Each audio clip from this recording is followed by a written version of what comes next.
जय Siya Ram to all. आज का हमारा टॉपिक है prove that the eigen value of a triangular matrix are the diagonal element. इसका मतलब है सबसे पहले हमें पता होना चाहिए कि ट्रायंगुलर मैट्रिक्स किसे कहते हैं। तो ट्रायंगुलर मैट्रिक्स माने कि ऐसी मैट्रिक्स जो कि आपकी क्या हो ट्रायंगल जैसा शेप बने उसका, जिसे हम दिखाते हैं आपको एग्जांपल से। जैसे मैंने लिखा A B C D E F और बाकी सारे एलिमेंट्स क्या हो 0 0 0।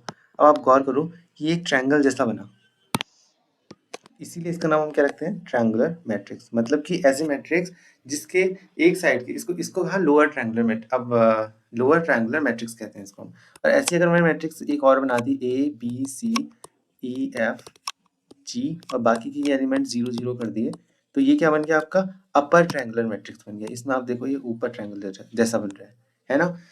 तो ऐसी टाइप की जो मैट्रिक्स होती है इनमें एक साइड के जो एलिमेंट्स होते हैं वो तो सब क्या होते हैं 0 0 0 होते हैं और दूसरे सारे के एलिमेंट्स की कुछ वैल्यू होती है। तो ऐसे को हम कहते हैं ट्रायंगुलर मैट्रिक्स। तो ये कह रहा है कि eigen value of the triangular matrix जो है वो क्या होते हैं उनके डायगोनल एलिमेंट। डायगोनल एलिमेंट का मतलब क्या हुआ, जो विकर्ण के, डायगोनल मतलब विकर्ण के जो एलिमेंट्स हैं यही इनकी क्या होती है आइगन वैल्यू होती है। मतलब अगर हमारे पास कोई ट्रायंगुलर मैट्रिक्स है तो उसकी आइगन वैल्यू निकालने की जरूरत ही नहीं है। डायरेक्ट जो आपके डायगोनल वैल्यूज हैं वही आपकी क्या होते हैं उनकी आइगन वैल्यूज होती हैं। तो इसको हम प्रूव करेंगे। देखो प्रूफ भी बहुत सिंपल है। मैं इसी एग्जांपल को ले लेता हूँ। जैसे ए लिखा, बी लिखा, सी लिखा, डी लिखा, ई एफ, बाकी के सारे एलिमेंट्स क्या हैं 0 हैं। और आपको पता है कि इससे प्रीवियस वाले वीडियो में मैंने आइगन वैल्यू कैसे निकालते हैं इसको डिस्कस किया है। तो आइगन वैल्यू निकालने के लिए हम क्या करते हैं कैरेक्टरिस्टिक इक्वेशन लिखते हैं। तो फॉर एग्जांपल अगर ये जो इक्वेशन है, ये जो मैट्रिक्स है इसको मैंने ए लिखा है, तो कैरेक्टरिस्टिक इक्वेशन क्या होती है ए माइनस लैम्डा आई, इसका डिटर्मिनेंट इक्वल टू क्या लिखते हैं हम 0 लिखते हैं। तो ये ए है, माइनस किया लैम्डा आई, तो लैम्डा 0 0 0 लैम्डा 0 0 0 लैम्डा, ये हो गया आपका ए माइनस लैम्डा आई। तो अब इसको पूरा ही सॉल्व कर लेते हैं। तो मैट्रिक्स क्या बनेगी आपकी, देखो A minus lambda 0 0 B D minus lambda 0 C E F minus lambda.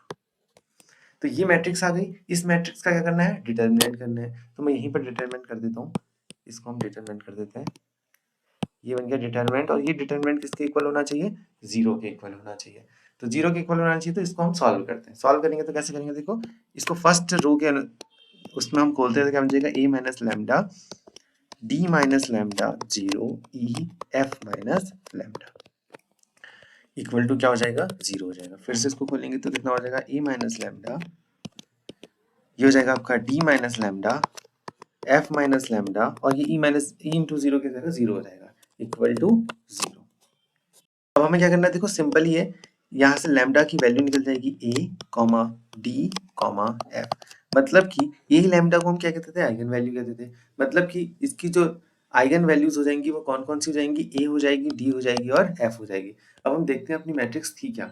Matrix हमारी क्या थी ए बी सी डी, इस टाइप की मैट्रिक्स थी। और इसमें आपको साफ साफ दिख रहा है कि ए डी और एफ ये आपके क्या है डायगोनल एलिमेंट है। तो इससे क्या प्रूफ हो गया कि अगर आपकी कोई ट्रायंगुलर मैट्रिक्स है तो ट्रायंगुलर मैट्रिक्स के जो डायगोनल एलिमेंट होते हैं वही उनकी क्या होती है आइगन वैल्यू होती है। अगर यही क्वेश्चन आपका एन डायमेंशनल या कह सकते हैं एन ऑर्डर की मैट्रिक्स के लिए आएगा तो भी ये रिजल्ट सेम रहेगा। मतलब कि जैसे अगर यहाँ पर आपको एग्जाम में दे दिया कि prove that the eigen value of a triangular matrix, यहाँ पर उसने ऑर्डर दे दिया उसका एन ऑर्डर, कोई भी ऑर्डर की ट्रायंगुलर मैट्रिक्स हो, मैंने थर्ड के लिए इसका मतलब थर्ड जरूरी नहीं है, कोई भी ऑर्डर की मैट्रिक्स हो, अगर इसको 4 पे भी आप कर सकते हो, nth ऑर्डर तक का भी आप प्रूव करोगे तो उसका आंसर क्या आने वाला है डायगोनल एलिमेंट ही उसके क्या होते हैं आपके आइगन वैल्यूज होते हैं। अगर आपको nth ऑर्डर के लिए प्रूव करना है तो उसके लिए आपको क्या लेना पड़ेगा, जो मैट्रिक्स है उसको एक नई फॉर्म में ले लो। उसको आप ऐसे लिख सकते हो, देखो A11 जो एलिमेंट्स उनको मैं ऐसे दिखा रहा हूँ। फर्स्ट एलिमेंट को मैंने A11 कहा, बाकी के सारे एलिमेंट्स क्या होने चाहिए 0 होने चाहिए। फिर नीचे वाले को मैंने A21 किया, A22 किया, इसके आगे वाले सब क्या होने चाहिए 0 होने चाहिए। ऐसे ही चलते रहेंगे कहाँ तक, n एलिमेंट तक कह रहे हो तो AN1 कहा, ऐसे AN2 कहा, AN3, ऐसे ही चलते रहेगा। कहाँ तक चलेगा ये सब ANN तक चलेगा। तो ये बन गया आपका nth ऑर्डर की डायगोनल मैट्रिक्स। ऊपर के सारे एलिमेंट्स क्या हैं इसके 0 0 है। तो अब अगर इसको हमें सॉल्व करना है तो इसमें भी वही रूल लगाना है। ये nth ऑर्डर की मैंने डायगोनल मैट्रिक्स ले ली और ट्रायंगुलर मैट्रिक्स ले ली और इसमें माइनस लैम्डा आई कर लो। तो माइनस लैम्डा आई का मतलब क्या होगा लैम्डा 0 0 0 0 ऐसे ही आपका 0 लैम्डा 0 0 0 से 0 0 लैम्डा 0 0 ऐसे ही चलते रहेगा आपका लैम्डा लास्ट तक, ठीक है ना। अब इसका हमें सॉल्व करना है तो क्या हो जाएगा, सिंपल जैसे नॉर्मल हम कर रहे थे वैसी मेथड से हो जाएगा।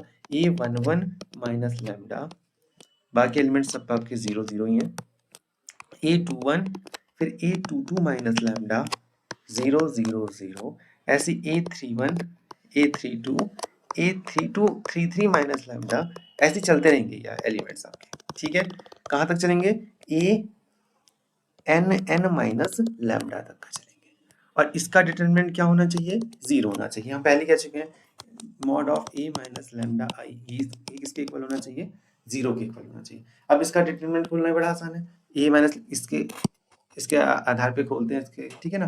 तो क्या हो जाएगा आपका ये a11 माइनस लैम्डा, तो ये बन जाएगा आपका a22 माइनस लैम्डा 0 0 0, सेम ही मैट्रिक्स आ जाएगी इधर वाली, ठीक है।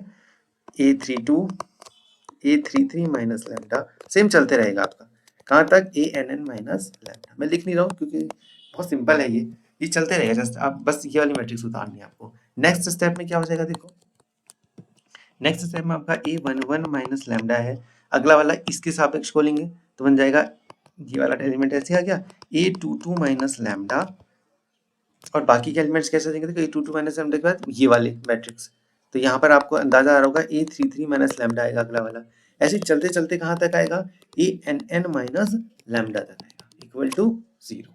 तो यहाँ से लैम्डा की क्या क्या वैल्यू आ सकती है, a11 a22 a33 ऐसी a44 और कहाँ तक ann, मतलब nth ऑर्डर तक का। तो यहाँ से आपको देखो ये a11 a22 a33 ये डायगोनल एलिमेंट ही तो है ना, जो मैट्रिक्स हमने ली थी। ये देखो ये सारे एलिमेंट्स आपके डायगोनल एलिमेंट्स हैं। तो यहाँ से हम बता सकते हैं कि आपका ये nn तक का कि जो कोई भी मैट्रिक्स हो, अगर वो ट्रायंगुलर मैट्रिक्स है तो वो उसके जो आइगन वैल्यूज होते हैं वो आपके क्या होते हैं, डायगोनल एलिमेंट्स होते हैं। तो हमने nth ऑर्डर के लिए भी ये प्रूफ कर दिया। जय सिया राम टू ऑल।